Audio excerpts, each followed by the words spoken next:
سيدنا صلى الله عليه وسلم طلع البدر المتمم سيدي من خدر القلب المقدم سيدنا صلى الله على محمد سيدنا صلى الله عليه وسلم وعلى سيدي رفاف الرضا سيدي وعرش الجلال العظم سيدنا صلى الله على محمد سيدنا صلى الله عليه وسلم سيدي وشرف العلا سيدي والمجد البديع المقام سيدنا صلى الله على محمد سيدنا akkam jirtu hordoftoota Oromiyaa Miidiyaa Neetwork kun qophii ayyaana Iidil Alfaxir waggaa 1441ffaa sababeeffannee magaalaa Naqamteetti mana Haajii Bilaal Adigootti qophii tokko isiniif qopheessinee jirra. Isinis hanga xumuraatti nu faana ta'aa qophicha hordofaan afeerraa keenya. محمد سيدنا صلى الله عليه وسلم طلع سيدي البدر المتمم سيدي من خدر القلب المقدم سيدنا صلى الله على ayyaanni nagaadha xoomiin sun nagaadhumaani xoomanni soomana kana kuno hiikkanne kana argannee jirra har'a galanni rabbii haa ga'u malee kuno har'a hiika ayyaana kana irratti argamaa jirra maatii keenya wajjin ollaa keenya wajjin kuno addana har'a kabajataa jirran. Mee ayyaana tsoomaa bara kana akkamittiin ilaaltu maaltu adda isa taasisa? Soomana bara kanaa kan adda isa taasisu sababa dhukkuba biyya weeraree jiru kanaan hanta'e kana mootummaanis of eeggadhaa jennaan nus lubbuu uummata keenya maatii keenyaas biyyaas hawaasa kanaas lubbuu eeguudhaaf jechuu masjiida cufnee qofaa mana keenyatti sagadaa xoomataa hawaasa duduba keenya jirullee akkuma kana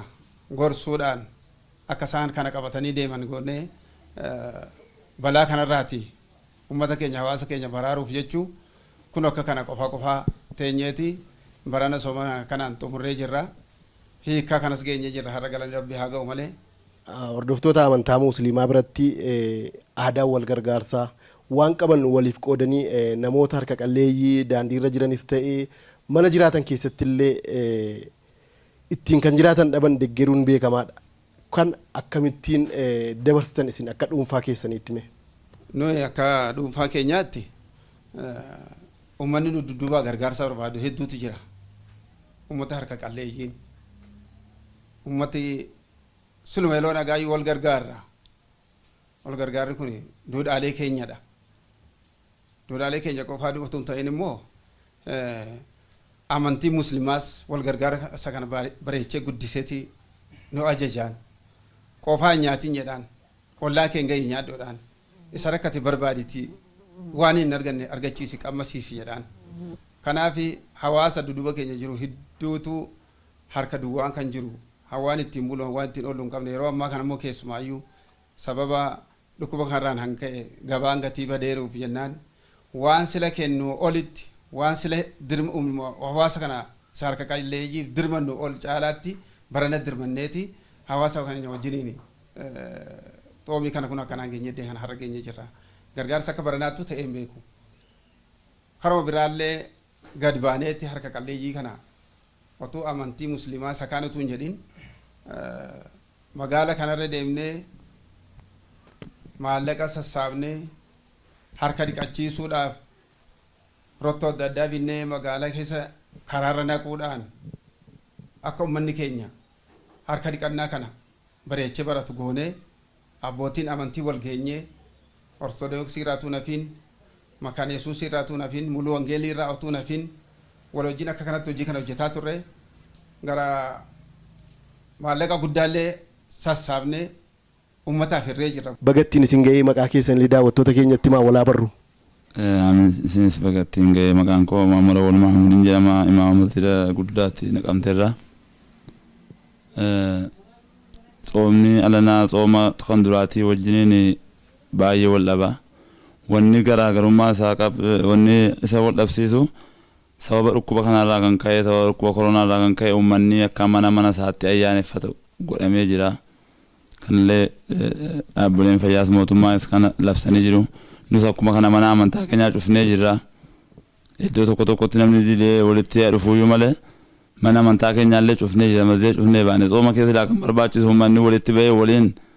salaata jamaa waliin salaatu taraawii wajjin salaatutu barbaadamaadha jechuudha. Kanaaf amma sababa rukkuba kanarraa kan ka'e mana amantaa keenyaa cufnee jirra. Kana duukaa immoo xoomii keenya keessa wal gargaaruu akka inni barbaachisaa ta'u shari'aa nabiyyi keenyaa nu ajaja. Rasuulli Rabbii maal jedhan sallallahu alaihi wasallam nama soomaa oole tokko yoo faxarsiiste akka waan sooma sa'aati kan isaa fudhattee soomaa oolteetti jedhanii lakkaa'u jechuudha. Nama sadii yoo faxarsiise akka waan sooma sadii soomaa ooleetti isaa lakkaa'amaaf jechuudha. Sooma keessa akkasuu ta'u inni ganaa macarrashaa irratti immoo soomni namni soomaa ramadaana soomaa ture kun zakaatul fitrii yoo baase malee jalaa hin qeebilamuu jedha Rasuulli Rabbii sallallahu alaihi wasallam. Soomni samaa gidduutti isa jala rarra'ee hafaa yoo zakaatul fitrii kenne malee isarraa hin qeebilamuu jedhanii zakaatul fitrii nama islaama ta'e hunda irratti ijoollee nama guddaa irratti dhiira dubartii irratti zakaatul fitrii baasuun dirqama. Kun maaliif egaa rakkataan miskiin biyya kana keessa jiran akka isaan nama isa qabeenyaa qabu wajjin akka isaan gammadanuuf kun kaa'amee jira jechuudha. Kanaaf soomni ummata keenya hundumaafuu gammachuu kan ta'edha. Soomni jalqabuma duraa kan inni kaa'amee fi akka nafsiyyaan namaan buluudhaaf kan soomni kaa'amee nafsiyyaa ofii cabsuudhaaf wasfii namummaa irraa wasfii malaayikaatti illee akka fakkaatamuudhaaf soomiin kan inni kaa'ame jechuudha. Rabbiin maal jedha soomuun kun isinitti dirqama godhuun akkasiin sodaa rabbii argattanuuf jedha. Sodaa rabbii akkasiin argattanuudhaaf soomni isinirra kaa'ame jedha. Waan nyaatu eegasii dhiisee waan dhugu dhiisee waan nafsiyyaan isaa baruuraa dhiisee sodaa rabbii sodaa waaqasaa akka inni argatuudhaaf soomni isatti dirqama godhame jechuudha. Alhamdulillah, salatu wassalamu ala rasulillahi sallallahu alayhi wasallam. Inshallah durri maqaa rabbii guddateeti. Itti aanee immoo inshaallahu ta'ala duraan dursee warra islaminaa hordofan musliimoota cufaayuu baga rabbii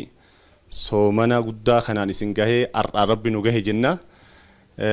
Akkuma san immoo itti aansinee immoo baga rabbi ciid al-faxriin isin gahe jennee achumaan ergaa keenya dabarsine jechuudha inshaallah.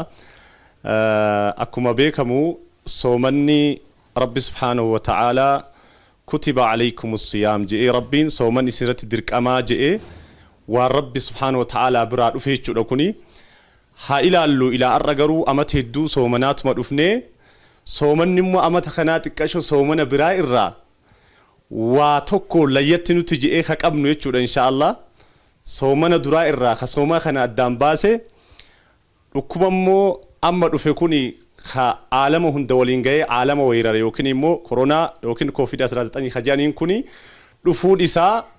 soomana hogguu biraa soomannurraa soomana kana addaan baase jechuudha. Akkuma san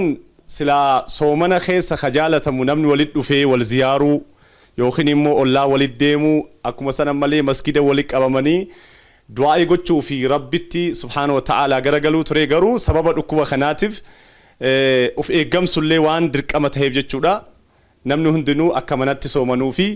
haalli amma jiru kun argamaa jira jechuudha inshaallah. Kun immoo namni tokko sababa geessee mikniyaata geessee waan dhufe tokkorraa yookiin immoo aawuree dhufu tokkorraa namni sababa geessee of eeggatuu qabaa waan jiru tokko diinaa keessatti illee nima jira amantii keessatti illee nima jira rabbi subhaanahu wa ta'ala illee duniyaa kana sababa akka goonu ajajni nima jira jechuudha. Namni tokko waan dhufe tokko sababa godhee karaa mootummaalleen kaayeen yookiin immoo karaa shari'aalleen amantiilleen je'uun akkuma manuun je'an kana harka dhiqadhaa saamunaadhaan yookiin immoo addaan fafagaadha jechuun kuni kama rabbi subhaanahu wa ta'ala yookiin immoo diinaa keessatti buusee waan tokkorraa nafsee keessan ittiin darbina haga dandeessanii sababa eeggadhaa waan je'uun waluma dhiyaataa wal kuni barbaachisamaa waan badii qabu hin qabu jechuudha. Kanaafuu asuma keessa hawaasa muslimaatii fi hawaasa cufaanuu mata Itoophiyaa wani dhaamu barbaadamu jechuudha. Waan kana rabbi subhaanahu wa ta'ala walaa tulquu aydiikum ila tahluka wanni je'ullee waanuma jiruuf jechuudha. Rabbiin quraana keessatti haala danda'amuun dhukkuba kana sababa godhanii waan hundaa godhu rabbuma garuu karaa sababaatiin akka of eeggataniif inshaallah dhaamsa keenya taa jechuudha. Itti aansee immoo inshaallah guyyaa Eid al-Fitr guyyaa guddaa kanaan immoo hundaayyuu baga rabbi nuun gahee muslima hawaasa hundaayyuu baga rabbi gahee guyyaa Eid jechuun Eidawwan muslimoonni qaban irraa Eidin guddaan tokko Eidii zakat al-Fitrii kana jechuudha. Eidin kun immoo ربي سبحانه وتعالى دنققيه هيجي قولي رسول ربوسي مسلمون ترخبوسي توكو عيدي خنا كيست مسلمون نمو akkuma beekame aadaan darbe maal godhuu qaban yoo kajamu taate guyyaa ciidii kana keessa rakkataa yaadatuun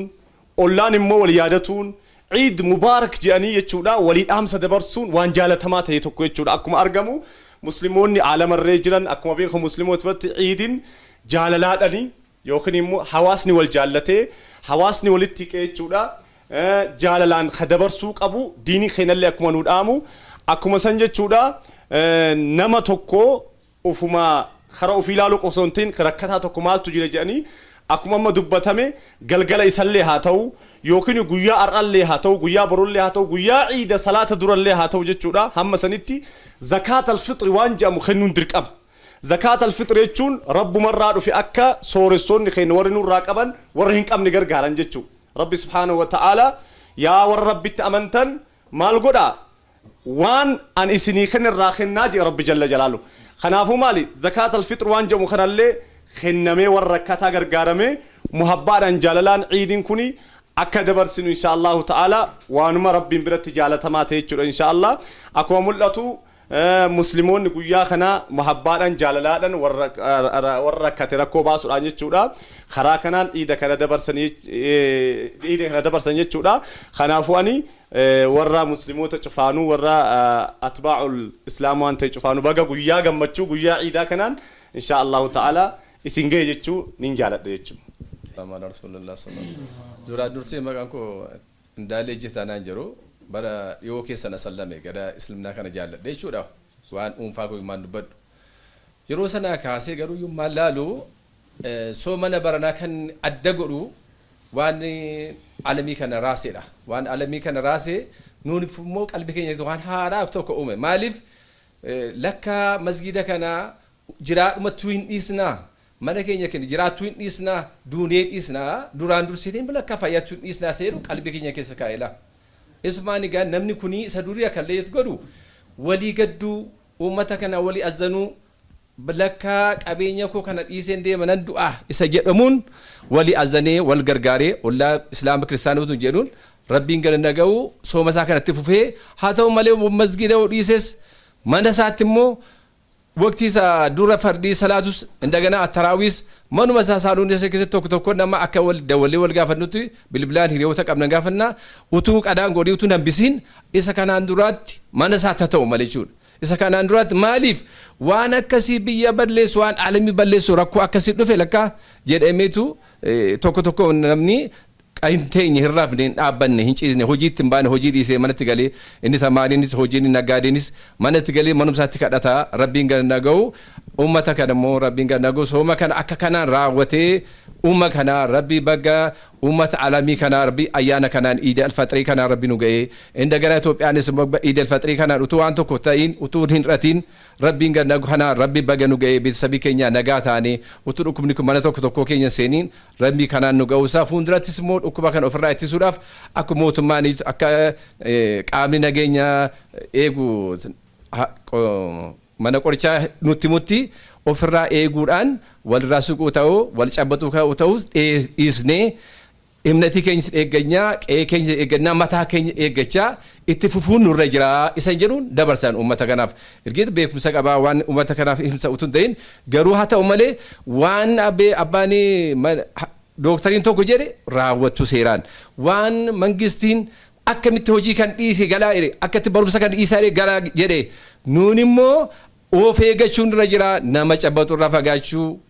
wal fageenya keenyas eeggannee beesabii keenya eegu mataa keenya eegnee rabbiin gana fuulduratti akkasumatti fuufna jira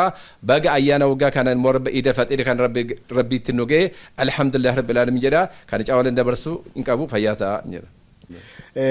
Egaan hordoftoota Oromiyaa Miidiyaa Neetwoorkii hordoftoonni amantaa Musliimaa biyya keessaaf biyya alaa jirtan baga ayyaana Iid al-Fixir waggaa 1441ffaa nagaan isin ga'ee isiniin jenna. Maarree ayyaana kana sababeeffannee magaalaa Naqamteetti qophii ayyaana Iid al-Fixiraa kana sababeeffachuun mana Haajii Bilaal Adigootti argamnee qophii isinii dhiyeessaa jirru ammallee itti fufee jira. Maarree guyyaan guyyaa ayyaanati waan ta'eef hordoftoonni amantaa Musliimaa nyaata dhugaa ittiin bashannanaa turtii gaariin isiniin jedha. Ammallee namoonni sirricha irratti argaman asitti argamanii jiran akkamittiin ayyaana soomanaa dabarsanii akkamittiin immoo guyyaa xumuraa kana kabajaa jiru akkamittiin dhibee koronaa vaayirasii amma guutuu addunyaa raasaa jiru kanarraallee of baraaruuf socho'aa jiru hawaasi maal godhu keessattuu yeroo ayyaanaa kana of dagachuutu mul'ata bakkeewwan tokko tokkotti kanaaf maal akkamiin dabarsaa jiru waan jedhu isaan irraatii dubbisnee ammas isiniin dhiyeessina hanga xumuraatti nu faana ta'an afeerraa keenya. Alhamdulillahi rabbil aalamiin baga rabbiin iidii raamadaanaatiin illee nu gahe jedha. Egaa raamadaanni keenya baranaa xiqqoo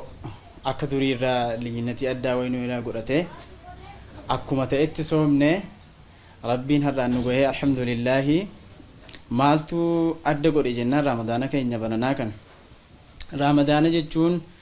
silumaa ji'a jaalalaa jechuudha. Ji'a namni gogaan illee namni doqni illee keessa walii rahmatu jechuudha. Ji'a namni duniyaa qabeenya qabu yoo attam duraan sassatallee ta'e ji'a raamadaanaa kana keessa rakkataa waan jedhamu gargaaruudha ture. Ji'a ammoo mana waliirra deemanii wal ziyaaruudhaan nyaata qopheessanii wal waamanii wal biratti faxaruu yookaan wal nyaachisuudhaan beekamudha. Ji'a jaalalaan beekamu barana dhukkubni koronaa jedhamu dhufuudhaan raamadaanni keenya kun xiqqoo jijjiirame. Maaliin jijjiirame? Namni wal bira dhaquu dhiisuudhaan egaa ajajni nuu darbee jennaan manni amantaa masjiidaa jedhamu keenyaas cufamee achitti kan silaa wal agarru guyyaatti yeroo 5 kan silaa wal agarree namni uummata islaama ta'e achitti wal dubbisee wal jaalalaan kabaju cufamuudhaan mana walii dhaquu dhiisuudhaan egaa manuma keenyatti ajaja mootummaa keenyaa fudhannee faxarree raamadaana keenya raawwannee yoo nageenya. Alhamdulillahi rabbil aalamiin ammas egaa raamadaana keenya raawwannus yookaan sooma keenya raawwannus ajajni sun akkuma jirutti itti fufee wanti mootummaan jedhe kabajnee amma rabbiin dhukkuba koronaa jedhamu kana nurraa kaasutti du'aa kan keenya yookaan kadhannaa waan jedhamu itti fufnee gochuu qabna. Alhamdulillahi egaa iidii yookaan raamadaana dhuma raamadaanaa kanaatiinis amantoota islaamaa nama amantii islaamaa hordofuudhaan baga rabbiin siin gahee jedha. Guyyaa iidal faxirii kana har'a mana Haji Bilaalitti akkasii kabajaa jirra. Yeroo akka ittiin kabajaa jirru kana keessatti dhimmi amantii keenyatu nu ajaja. Akka amantii keenyaatti silaa walitti dhufeenya gaariitu ture. Walitti dhufeenya gaariin jiru. Uummata bal'inaan bakka tokkotti salaataa gaafa galu bakka tokkotti salaata ture. Guyyaa iidal faxirii gaafa dhumaa kana dirree bakka salaataa jira ture. Achitti hawaasi bal'aatu walitti qabama. Akka carraa ta'uun yeroo ammaa kana COVID-19 kun addaan kuteera jechuudha. Addaan kutuun kun yeroo jalqabaatiif akka hawaasi bakka tokkotti hin salaatamne taasifameera jechuudha. Dura achirratti wal argamee namoota harka qalleessa ta'aniif buusiin guddaan illee gaafa salaataa sana gaafa iidal faxirii kana achitti walitti qabama ture. Amma inni sun addaan cituudhaan zakaatul faxiriin kaffalamu kun bakkoota abbootiin amantii bakka bu'uudhaan namoota kennamuufii qabu naannoo isaanii jiruuf funaananii kan kaffalamu kennamaa jira. Kun kennamaa jira. Namooti gizee wal ga'an ture silaa yeroo bara kan adda taasisee namootiin akka hin gargaaramneef illee namooti gargaaramuu qaban kun bakka sanatti argamu turan dursanii warrootiin bakkeerra naanna'anii gaafatan illee kiristaanan jedhu musliiman jedhu bakkee sana dhaabbatanii argatu turan. Amma inni kun barana bakki salaataa hin jiru jechuudha. Bakki salaataa adda godhee gara manaatti deebineera. Kun immoo jaallatamee too hin taane haala dhukkuba kanaan haala dhukkuba daddarbaa kun addunyaa sodaachiseen namni lubbuu isaa obbaasuuf jechuun gara maatiitti deddeebi'ee akka duraa wal waamuun hin jiru. Namni mana isaa keessatti haali warra walitti dhiyaatan qofatu bakka tokkotti taa'ee ayyaana kana ayyaanessaa jira malee akka duraa sana inni bakkeedhaa wal waamanii walitti dacha'anii bakka salaata duraan salaati fakkeenya masgiidatti geggeeffama ture masgiida deemuun hafeera manuma manatti maatii qofaadhaan kan geggeeffamudha. Sababiin isaas rakkoo dhukkubammaa kanaan kan wal qabatedha. Soomana kana idii kanaan kan nu ga'e rabbi alhamdulillahi rabbil aalamiin shukrii isaa ga'u kan kun dhukkubni kun akka biyya biraa dhufee baay'ee nu raasee of sodaannee turre amma kana yommuu kana ingeenyan seenee garuu gaarii ammallee gaarii jirra. Kanammoo daganaa uummanni ammallee gaarii jedhee of dagachuu hin qabu. Hawaasni keenya of dagachuu hin qabu. Qeerroon keenya qarreen keenya of dagachuu hin qabu. Maaliif bakka cidha tokko bakka du'a tokko bakka waamicha tokko yookaan immoo michuu wal bira geenye jedhanii harka wal cabbatu kan ammallee bakka tokko tokkotti mul'ata gadi hafuu qabaa jennaan. Kun mootummaa miti. Mataa ofiif lubbuu ofii oolfachuudhaaf lubbii maatii ofii oolfachuudhaaf nageenya ofii eeggachuudhaaf wal cabbatuun wal ammatanii deemuun walitti gurmaanii bakka tokkotti huruu walitti qadaadanii taa'uun kun otoo hafeeti. Nagaa ummata kanaa eeguu danda'a. Nagaa keenya eeguu danda'a. Nuuni hakiimii nu yaaluullee amma kun warri bakkeeti akka gaariitti of yaaluu danda'anillee yeroo ammatti of yaaluu dadhabanii jiru. Hanga kana ga'anii jiru. Kanaaf anan hin dabarsu ummanni keenya waa adda addaa sababeeffachuudhaan tapha sababeeffachuun nu nagaadha jechuun of dagachuu hin qabu jedhaan. Ammoo miidiyaan kunis immoo gorsaa jira, argisiisaa jira, himaa jira. Hima miidiyaan kun himullee hawaasni kun fudhachuu qabaan jedhaan. Hawaasni kun bareechee fudhachuu qabaan. Wal gargaarsi kun immoo mastee oomii hiikneerra jennee nus immoo dhaabuu hin qabnu. Hawaasa keenya bareechinee gargaaruu qabnaan. Maaliif yeroo ammaa walirraa bituuf walirraa bituuf walitti gurguruun illee laafee gatii jiruuf namoonni harka qalleeyyiin rakkina guddaa qabu. Qaaliin wanti nyaatu kun immoo badaa qaalii kun mi'aan kun badaa rakkisee jira gatii ta'e wanti inni ofirraa qabu dhaqee waa bitee qallaba isaa maatii isaa danda'uu dadhabee jira yeroo kana. Kanaaf wal dagachuu hin qabu. Wal muufachuu hin qabu. Wal danda'ee walirra darbee obsee wal gargaaree bara kana keessa wal baasuu qaba. An jedhaan mootummaan immoo gorsa jammare kana gaaraan magaliitti jabaatee gorsuu qaba mootummaan. Maaliif mootummaan humna qaba, beekumsa qaba, iddoo hunda ga'uu danda'a gatii ta'e mootummaan jabeessee akka namni adagaa kanaaf balaa kanaaf hin saaxilamne batalii keessumaatti hiyyeessa harka qalleeyyiin gara gadii jiran gara baadiyyaa jiran gorsi kun isaan qaqqabuu qaba. Haa jedheen kana iidii kanaan har'a guyyaa kana argadhee carraa kana argadhee kana isinitti mukuuf galatomaan jedha. Ayyaana nagaa ayyaana gaarii iidii gaarii nuuf haa ta'u balaa dhukkuba kanaas immoo rabbichi nurra haa deebisu. Kan immoo gara fuulduraatti immoo nagaadhaan immoo iidii bara dhufuun nagaan deebinee wal arginee wal wajjin haasofnu rabbi nu haa taasisu galatomaan jedhan. Kan walitti qabamnee jirru ayyaana iidii sababeeffachuudhaan walitti qabamnee jirra. Haa ta'u malee barri amma keessa jiru kun iidiin waggaa naanna'ee nuuf dhufu malee bara keessa of eeggannoo guddaan gaggeessuu qabnudha. Iidiin dur walitti qabamnee dirreetti baanee salaannullee amma mana takka salaannu ta'ee jira. Sababa dhukkubaa addaa addunyaa kana weeraree jiruudhaan. Kanarratti uummanni keenya baay'isee ammas of eeggannaa isaa haala duraanii caalaatti cimsee itti fufuu qaba jedheen dabarsa. Maaliif jennaan iidii jennee gammachuu kana keessa walitti qabamnee wal ziyaaruu walitti qabamuun adda addaa kun nurraa barbaachisaa miti. Dhukkubni kun daddarbee uummata keenya baay'ee miidhuu danda'a waan ta'eef of eeggannaan keenya ammas akkuma sanatti akka itti fufu caalee akka itti fufuun jedha. Kana duukaa immoo warri miidiyaa jiran hundi isaanii barnoota waa'ee dhukkuba kanaa kennuudhaan haala gaariirra jiru hammas akka itti fufanii xuruutti uummata kana akka barsiisanii kanarratti dabalee uummanni hordoftoonni islaamaa hundinuu kan ala jirtan kan biyya keessa jirtan hunda keessanuu bagara bittiin sin jedha galatooma. Akkuma beekamu guyyaa iidaa guyyaa kabajaa guyyaa baay'ee bareedaa keessa jira jechuudha. Guyyaa muhabbaa guyyaa jaalatti wal arginee jirra. Inshaallahu ta'ala akkuma dubbatamaa jira waan dubbatamu warra inshaallah ginizaabee fudhatu rabbi nu haa taasisu jenna. Ani wanni tokko wanni an dubbachuu barbaadu amma asirratti daballine jechuudha. Akkuma dubbatame nama garii irraa ni dhagahama. Fakkeenyaaf addunyaan kun hogguu uumamuyyuu rabbi subhaanahu wa ta'ala sababa uumee san boodammoo musabbaba waan jedhamu jira. Yoo namtichi sababa san ergate rabbi san boodammoo waan san uumaaf jechuu rabbuma akkanatti uume namni gariin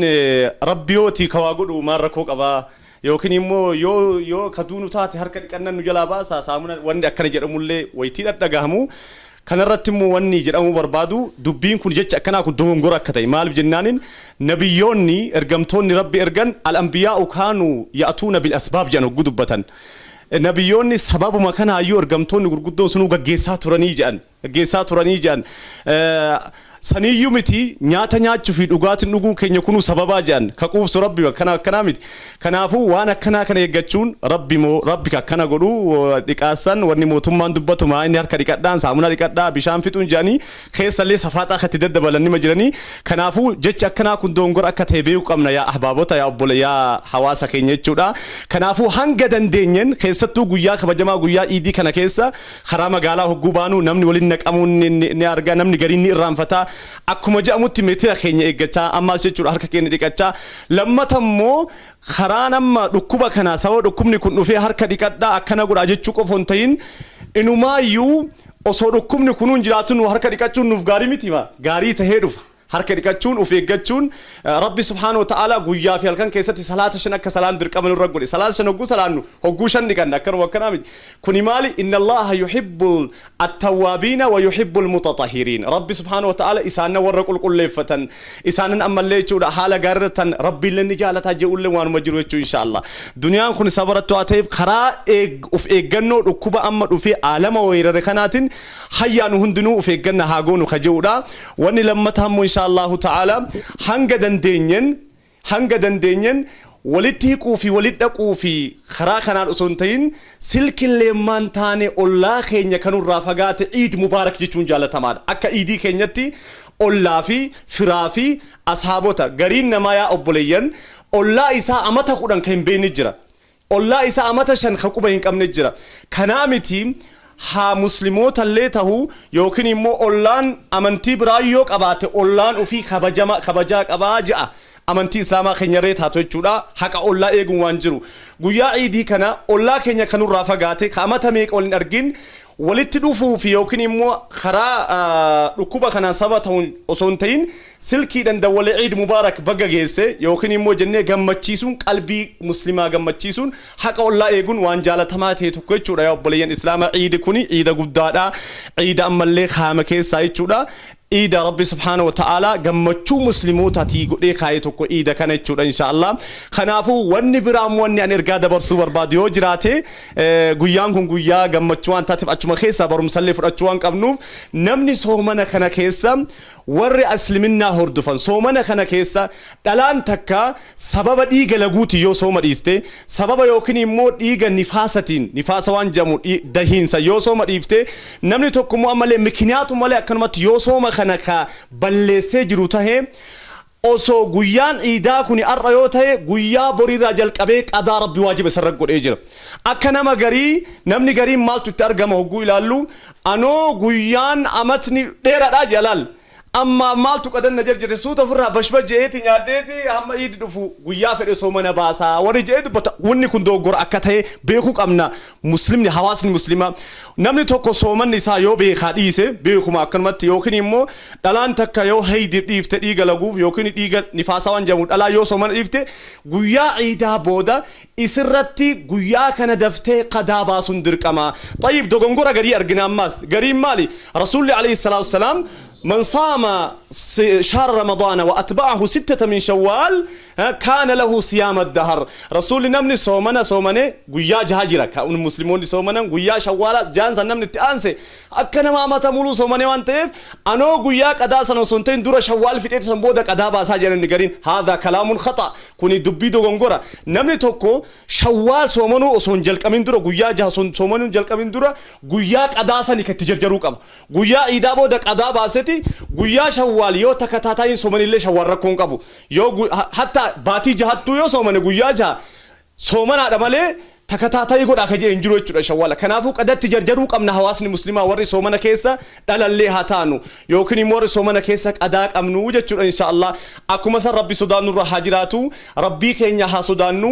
ammallee dhukkubni kun dhufuun harka dhiqachuu fi saamunaan dhiqachuun akkuma jirutti osoo ta'uun dhukkubni kun nuuf gorsa tahuu qaba warri wal finnu yookiin immoo ka wal hamatu yookiin immoo ka wal ajjeesu akkuma amma biyya keessatti wanni adda adda argamu kuni dhukkubni kuni salaama nageenya buusuudhaaf dhukkubni kun mikiniyaata hawaasa Itoophiyaati ta'uu qabaadha kan jedhu tokko maaliif rabbii waan tokko guufidu inna allaha ya'ti bil ibari wa bil mawa'iz liyatta'iz bihi an-nas rabbii waan tokko guufidu ilmi namaa akka itti gorfamuuf hayya karaa sirriin jirtan warri akkana taatan karaa sirriin jirtanii deebi'a waan jedhu tokko ammallee wanni nuu kennu jechuudha. Kanaafuu dhukkubni kun gorsa nuuf ta'uu qaba. Maal ta'uu qaba? Amantaa warra muslimallee haa taatu warra kiristaanillee haa taatu nageenya wajji jiraachuu qabna. Nageenyana rasuulli keenya alayhi salaatu wasalaam zamana isaanii yahuudonni turan waan ajaa'ibaa yoo dubbanne jechuudha. Yahuudonni ergamaa rabbii bira maal kaataa turan amaanaa dhufaniiti. Kanaa maali amantiin isaanii ka biraati. Ergamaan rabbii moo karaa islaaminaatti waamu. Garuu yahuudonni maal godhan nama kana amanamaa ta'uu isaanii al-yahuudu kaanuu ya'rifuuna anna an-nabiyya saadiqul amiin. Yahudonni rasuulli amanamoo ta'uu isaanii ragaa bahan turan. Hogguu isaan karaa deeman faaja rasuulli alayhi salaatu wasallam kanaa isaan yahuudadhaan garuu maal jedhan aboo kunoo namni amanamaan sun dhufee barja. Laal amanamaa ta'uu isaanii beeka akkam godhan amaanaa isaanii fidaniiti ergamaa rabbi bira kaa turan. Gaafa tokko rasuulli karaa Madiinaa deemuu barbaadaniiti. Aha inni isaan kunoo amantiin isaanii amantii biraati nyaadhaa waan isaan kan amaanaa kana balleessaa hin jenne. رسول كم ين قلت يا علي جنين فدعا عليا فوضعه في البيت فقالوا إذا جاءوا اليهود فردوا له أمانتهم رسول الله عليه الصلاة والسلام علي ومنيتي يهودا نسنقول فن أمانة إساني خنا ديبسيف هيا درا أمانة إساني خنا إيجي رسول الله عليه الصلاة والسلام جاني نيتشور خنافو مالي رسول الله زمان يهودا إسان تريله نجين يواني جامو جراتشوك أبا ركوم نكوني نموها هندافو غرستوك أبا إرافقاتشا أفيقا خنافو نجين يبوسوك أمنا غرسنوفتوك أبا اتغرسنوك أمنا يا شباب المسلمين أما اللي وطاعتوتا مسلموتاتي وان اندبرسو بربادون جر يا شباب المسلمين يا من لا تصلون الصلاة ويا من لا تحرمون آباءكم وأمهاتكم يا ورا هذا في أباك سني خبجان كمن ورا أما اللي صلاة إنسان وكم نكون قرص أكسيني توجر وطاعتي مسلموتاتين يا ورا أسو أذان نقرأ مبرندرتي تني جماعة كماتن osommo akkuma san soomanni maaliif rakkadhee soomana maaliif ufcin qajettanii warri soomana dhiisan jira wanni akkana waxxaatoo muslimaata keessa dhukkubni kun gorsanuu ta'ee warri haadha fi abbaa keenyatti dabnu warri dubbii haadha fi abbaa keenyatti deebifnu gorsanuu ta'ee haadha fi abbaa rabbi haqa nurra kaayisan eeggachuu qabna akkuma san jechuudha salaata keenyallee salaatuu qabna nama gariitu maal argamu ogguu garii nama gariini karaa muslimootatiin soomanuma tana eega salaataaf maal eega soomanuma tana eega waytii kaanfaa dawrii isaafaa yookiin koofiyaa isaafaa gaa bakka kaa hin beeku namni gariin imaaman isaa bakka inni jiru hin beeku koofiyaan isaa aboo kunoo soomanni dhufee mi ogguu jedhu naagabbaa saamee jedhamu jallaabiyaa saniis koofiyaa saniis akka waan maalii wayii fakkeessa akka waan salaanni amata keessaa baatima soomanaa kana jiru الله أكبر الله سبحانه وتعالى يقول واعبد ربك حتى يأتيك اليقين رسول الله عليه الصلاة والسلام نبي محمد يقول بتربي مالجا يا إرجما خيا حاجة قافة دول سترفت تربي جبري جا خنافو سلاني سومنك أفكي سامت مورالي سومنا كيسا نورو فسا مسجد تفيقو دوري وفتشوسن هم أبد خرا بيلمتها دينوتي كانك أبا تشوك أبا جالل اللي أما جرات تشوك أبا أكما سومنا كيسا والجال النسان جالل اللي تفوفوك أبا نجيني اللي تفوفوك أبا إبادة اللي تفوفوك أبا سلان اللي تفوفوك أبا خنافو سومنا كيسا قفامتي سلاني هاد أبا خبجون سومنا كيسا قفامتي نجيني بيابو سنو سومنا كيسا قفامتي أما سومنا وان تاتف بيا ربش لا نجيني بو كبا والإنجاتو كبا حواسن والخبجو كبا كنان دبرسو بربادا وليقلت مو آخر خيرت قويا كنا دوران درست جمتشو خيان إبس أني دقويا إذا كنا هدو جمدتين جرا مالف عيد كنو عيد جامي ونوام فيه تكفى أمتى تجوت كوان نفوف لما تمو لأنه تفرح فيه قلوب المؤمنين قلبي ورا مؤمنون توان كيس جمدوا بجتشورا لما ترتمو ورا مسلموتا أمنتي إسلامه هردو منشراف بقى رب يقول راكنا يسنجي أمتى رب نونها جوجا ورا إمين نمو باي غلطة خيانين إيسيتشورا اتجابات دا حال سنجر تنكوني رفتني تكفى أراني إنسان أصرفون كوني جمتشو خينيا إنسان نوكودو كوني أم باي إنا جمتشيسه خرا أما ركوبا كنا لينغورسا كيسن جبيسا أكو أما جدامه جدول لينين بربادا أكو مثلا ميديا هندل لين جتشورا كنافو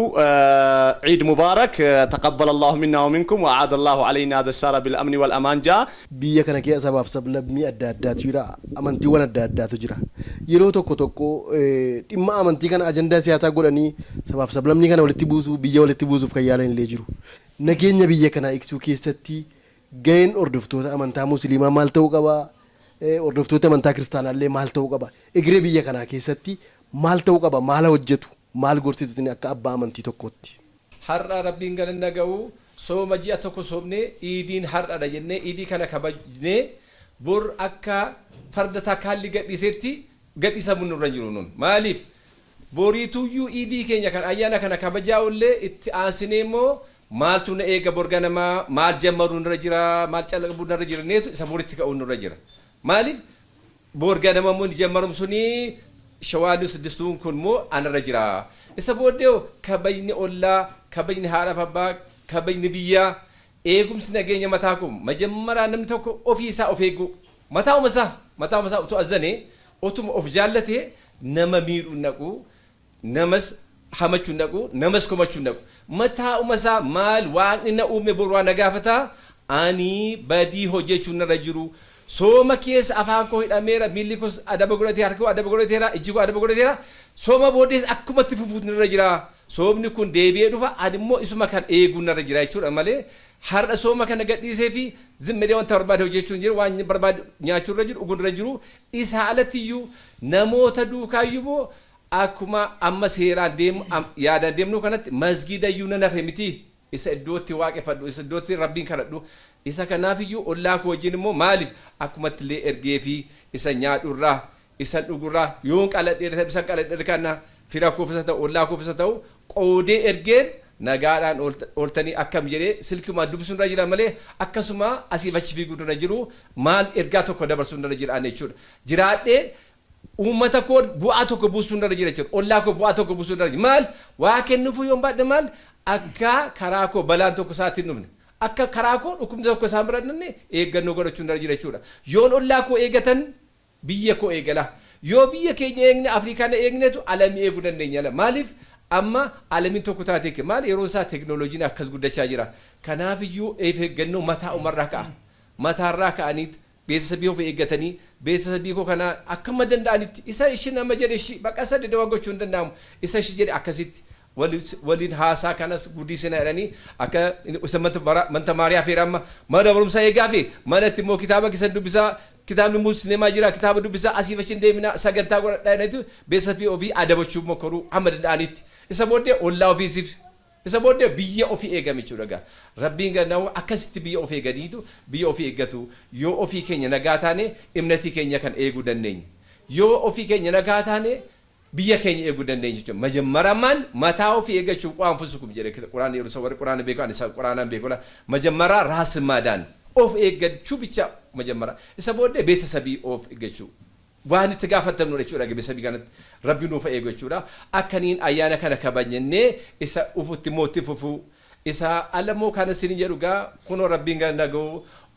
OM kuni biyya kana bisa achi kunoo finfinneeraa biyya kana dhufee baga geessannu jedhee numa simachuun isaa kun ulfaadhaa fayyaa taa'innaanii hin jaallanna lubbuu keenya OM nun maadiyaa jibbidu sin qabnu rabbiin gannagoo isaan kun nageenyadha baddaan jedhu gammoojjiin jedhanii eessan jedhanii deemaniitu hundumaayyuu hin dubbisu ulfinna rabbisni fakkeenyummaa akkuma kanammoo ani gaanii ergaa xinnaa darbachuu barbaadu obbolaa koo iidii kana geessanii obboleettiin koo haadhotiin abbootiin koo keenya baga rabbii iidii kana sin ga'ee akkasuma ayyaana gaarii rabbisni fangoodhu jira baga rabbiin iidiidhaan nu gaheen jedha baga rabbiin iidal fitrii kanaan ramadaana kabajaa ummata islaamaa biratti qabuun rabbi nu gaheen jedha ramadaana kana keessa akkuma beekamu akka itti baane namni kamiyyuu beeka akka manatti baane qobaatti faxaraa baane namni kamiyyuu numa beeka ammas wanti sun balaan sun hin dhiifne waan ta'eef ammas ramadaana boodallee yookaan sooma kana boodallee waan eeggatamuu qabu akka eeggannu xiqqoo waanin hawaasa irraa komii qabu sababa vaayirasii koronaa jedhamuun manni amantaa hundi cufame jedhama masjiidni cufame manni amantii kaanis cufame laakiin hawaasa biratti gaafa bakkee deemu namni waan eeggatamuu qabu sana eeggachaa hin jiru silma amantii islaamaa keenya keessatti eeggannaa nuuf himee jira rabbiin dhiiraaf dhiira turre wala qabu wala ziyaaru wala cabbatu jira malee namni dhiira ta'e tokko dubartii orma ta'e tokko harkaan qabuun silumayyuu hin jiru amantii keenya keessayyuu dubartii orma ta'e tokko harkaan qabuun hin jiru kana silaa beeyna ammas irra deebiin himame wal qabuun hin ta'u jenne ammas egaa mootummaan nuu dabarse mitiire akkuma manni amantii ana akka kootti mana amantii kiyyaa caala waan hin jaalladhu hin qabu ruhii kiyya jechuudha manni amantii cufame mitiire manni amantii bakka bakkeettis hawaasa kan birattu gaafa bakkee deemnus waan eegamuu qabu san eeggachuun kan keenya barbaachisaadha. Jaalalaan toofiqaan waliif himne yoo nam tokko amma aadaa isaa keessatti nama si'atee wal ziyaarutu jira. Dhiifama gooneetuma gaa itti himneetuma ajaja mootummaati jennee ittiin bulleetuma egaa dhiifama naa godhii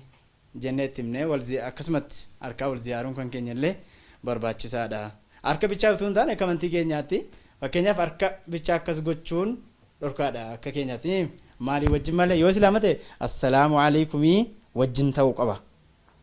Assalaamu alaikum yoo jedhamu fakkeenyaaf harka bichaa yoo godhe xiqqoo dhorkaadha amantii keenyatti. Ishii kana salaamataa wajjin jechuudha. Akkas ergaan kiyya kanan qabu amantii islaamaa keessatti immoo jaalalloowwan kiyyaa warra adda gosii akka Finfinneetti argamanuu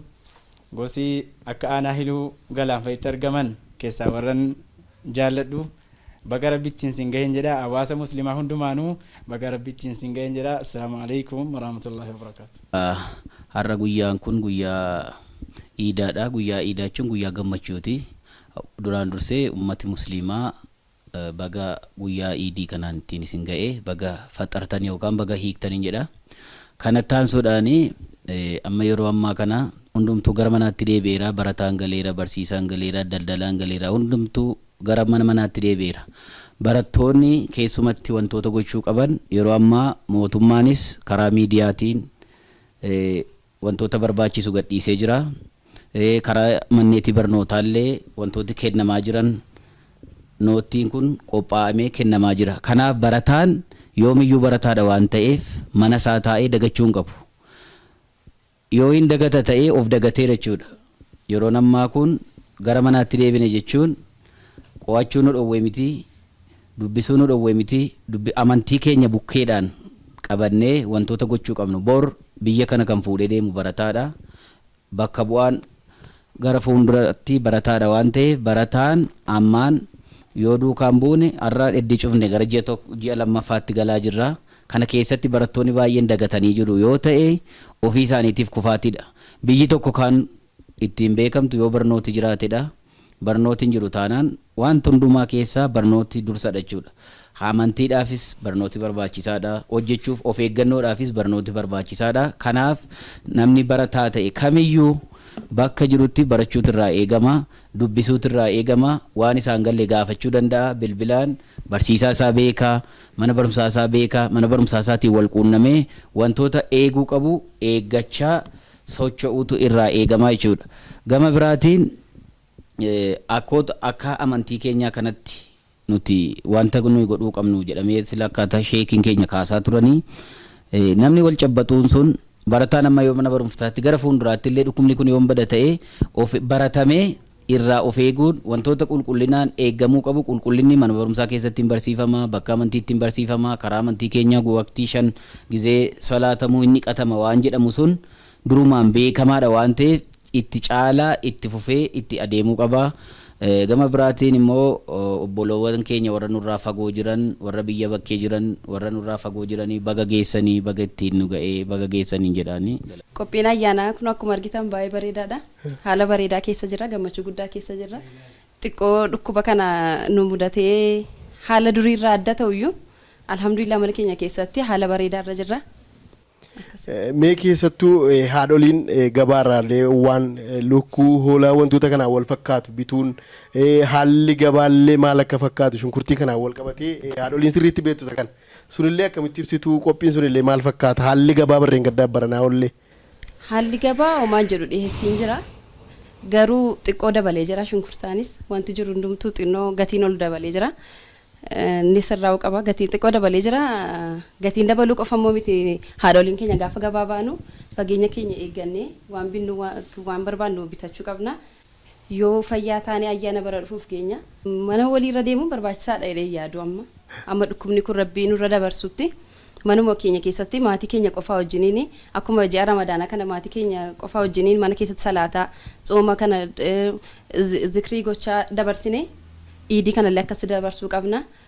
Ollaa wajjiniin ollaa rakkataa keenya yaadachuun barbaachisaadha. Garuu haala dhukkuba kanaaf nu saaxileen ta'uu qaba. Rakkataa naannoo keenya jiru ilaaluun barbaachisaadha. Waliin jireenya keenya immoo addaan kutuudha jechuu miti kun. Amma dhukkubni kun darbutti balaa kanarraa of qusachuuf haala duriirraa adda akka ta'een dabarsuu qabna. Duraan dursee uummata musliimaa biyya keessaaf biyya alaa jiran hundumaa bakka jiranitti baga rabbittiin singee jechuun barbaada. Itti aansuudhaan firoota koo bakka jiranitti Itoophiyaa keessa bakka baay'ee faca'anii jiru hunda isaanii bakka jiranitti kan hin beeku kan hin beekne illee hundumaa jamaa musliimaa hundumaa bagattiin singee jechuun barbaada. Baatii akkanaa kana Rabbi subhaanahu wa ta'ala nu hundaayyuu gammachuu kana nu haa deebisuu jedha inshaallahu ta'ala. Ammas wanni ani ergaa dabarsuu barbaade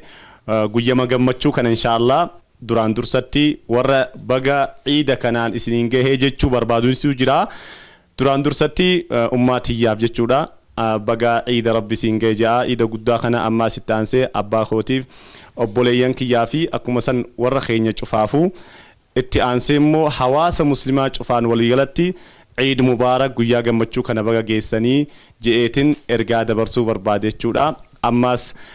haalli keenya kanuu irra jirru kuni akkuma dubbatametti itti haafuuf nu jenna. Wanni immoo xiqqashoo garaa kiyya keessa jirtu kanatti aansee ergaa wayii dabarsuu barbaadu. Rabbi jalla jalaaluhu quraana isaa keessatti maal nuun je'a? أعوذ بالله من الشيطان الرجيم كوني إرجان كوني حواسما مسلمة هيجوفا فوجتشون رب سبحانه وتعالى يرفع الله الذين آمنوا منكم والذين أوتوا العلم درجات ربي خرا بكم سأكبر النوتن وأجج بكم سي خرا أمنتيتن إني الربي كما بكم سمو خرا براتن وبرباتشي سادة أما جروك عن قرآن رد بدهوني حواس مسلمات هيجوفانو ربي بكمسي أكبر باتشات هنود أما ربي سبحانه وتعالى بكمسي ونجراته نمهن دافو بكمسي برباتشات برنوني برباتشات مالف نمني هو برنو تقباتي جودا واحد دو عمل إسا هدو ججيرا برمس واحد دو فيدا خيستو حواس المسلمان ديمني خرا مسجدا خرا ور بيتوتا خرا ملي علم التكنمتي برنو تديني براتشوك أبنا جتشود أمسون برباداني برنو نديني قداتك أنكبو قراتشا أديهن كبو سيدنا علي رضي الله عنه لا يستحي الكبير من تعلم علم الدين كما لا يستحي من أكل الخبز صحابة إرجمات وكجراني علي جانيني ما جان ورّي قرقداني أنا دلومي أنا نما قدارة جاني علمي ديني دعاه راك أفتشون كمان أكو مدابو نياتشو راينك أم فنتيجة الله نمني نياتا نياتشو إنك أم فتاو إنك أم فتو قدالن تكالني محمد موتي محمد أوتي بكم سديني دعاه علمي ديني براتشو راك أم فتشون أبو جان سيدنا علي يقول بتر رسول الله عليه الصلاة والسلام إنما العلم بالتعلم جان خرابكم ساديما مالف جنان بكم سكان وجرات نمني نجين يوكبو سبر يوكني مو يوك بكم سنجراتين إرجما وان تأججن بيكو أكما سر ربي وان تأجج بيكو أما اللي ما صدات شنو بكم سانتا ما ربي ما صدات شنو نمني بكم سينك أبني ما يصدات شون دندو ربي ما يبيخون دندو سفو ما ربي تبيخون دندو ربي وان فديني ما ربي إني رب سوا فدي أكما سنجد شودا ربي ما نقول أجا خوني ما هو جود فو وان أكنا مو وان نما ورارو وان أكنا كوني دلنا سورة بالرام أكنا رادو فيتشو كنافو مالي حابرنو ربي كنا اللي حابينو إسانا نمو نجين يبت أبت أوبر بعدين الرا خرا أمنتي لمان تاني إسانا أما لمو رفاني أمنتي مسلمات وكو جلسو بربادن الرا إسانا نمو ربي الربساني فكين يا ربي ولد فكيسن الرا ورا نجين يبي ولد بوسو الرا أفاين إسان جل مسكمون كمنو جئتي وتأتي حواس مسلمة قرصون برباداني كانوا ما إن شاء الله تعالى الردي بيوم عيد مبارك بقولون جايسين جا أيان عيد الفطر يكون أيان بريدا أيان قدا أمة الإسلام قدوتي إدو قدا كبودو غاري كبودا أيان باس نجنة وبيجي توبيا لا بيجي أمانتي باية كبودا بيجي بيري زري أدادا كبودا ورّي أمانتي كان كوتو كيتشان قد أورجلن إرادة بتشو كبو أمانتي كان بلا بلسين أوف جرات شو كبو أورجلن إرادة بتشو كبو بيجيكم بيجي ولدن دانة كيس جراتشون كيس تبر بايسات إذا توكو أمانتي كان بلا بلسين أوف جرات شو وان أنغون كما وان إندن دامنف كان راو كوسا شو كبنا بيري سعد دا بلسين أوف جرات أورجلنوس كان راو كوسا شو كبنا نجاتا نيولين قدرتشو يارو تنو رجلا dhaamsa kana dabarsuun barbaada. Kana duukaa immoo uummanni islaamaa lafa hunda jiran bakka hunda kan jiran bagattiin sin ga'ee idii kanaan jedhaa galatooma. Dhukkuba biyya kanatti dukkanaa'e kana rabbiin irraa haa kaasu. Bismillaahi ramadaanni kun ramadaana barakaa qabu rabbiin nuuf haa godhu.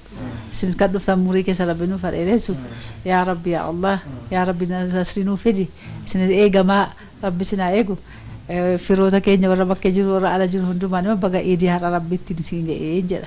Uummata musliimaa addunyaa irra jiru hundumaatiin bagattiin siin ga'een jedha. Kana alamaatii hundumaadhaan bagaa waggaa keessanii akkasuma hundumti keessan akka jirtan nagaan biyyaaf bu'ee waggaa naga'a umriinaa dheeraadhaan jedha. Egaan hordoftoonni amantii musliimaa baga ayyaana Idil Fixraa waggaa 1441ffaa nagaan isin ga'e isiniin jennee qophii keenya tokko jennee eegallee turre. Qophii keenyas jalqabaa kaanee hanga ammaatti tokko lama jennee waan jiru akka armaan olitti argitanitti isiniif dhiyeessinee jirra. Maarree ayyaana kana yeroo ayyaanessinuu namoota rakkatan namoota harka qalleeyyii naannoo keenya jiran deeggaruuf wal bira dhaabachuun ergaa qophii keenya kanaati.